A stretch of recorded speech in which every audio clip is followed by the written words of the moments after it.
Bawa golok, detik-detik pria bertopeng rampok agen Briling di Lampung Timur, uang 12,5 juta rupiah raib. Perampok bertopeng dan mengenakan jas hujan hitam beraksi di kios Briling di Lampung Timur pada Kamis tanggal 4 Juli tahun 2024 lalu sekitar pukul 20 waktu Indonesia Barat.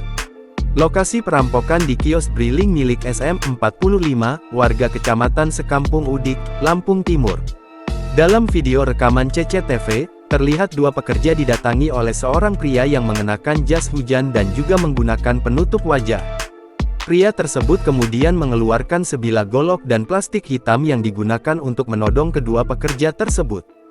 Setelah mendapatkan uang jarahannya, tersangka segera melarikan diri dari lokasi kejadian menggunakan sepeda motor yang diduga jenis matic.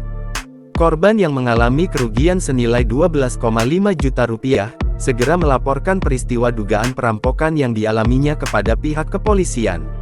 Petugas kepolisian yang menerima laporan tersebut, segera turun ke lokasi kejadian. Polisi melakukan proses penyelidikan, meminta keterangan saksi-saksi, serta mengumpulkan alat bukti. Seorang tersangka bertopeng, mengenakan jas hujan hitam, dan topi abu-abu, dan tiba-tiba masuk ke dalam ruko, kata Kapolres Lampung Timur AKBP M. Rizal Muhtar, Sabtu tanggal 6 Juli tahun 2024. Pencuri bertopeng itu, lanjut dia, mengancam pegawai kios Briling menggunakan senjata tajam jenis golok. Lalu mengancam menggunakan senjata tajam jenis golok, serta meminta uang senilai 12,5 juta rupiah dari pegawai kios Briling, tukasnya.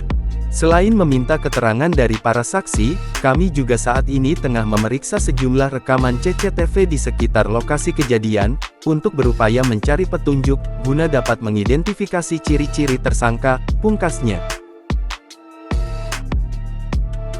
Download Tribun X sekarang, menghadirkan lokal menjadi Indonesia.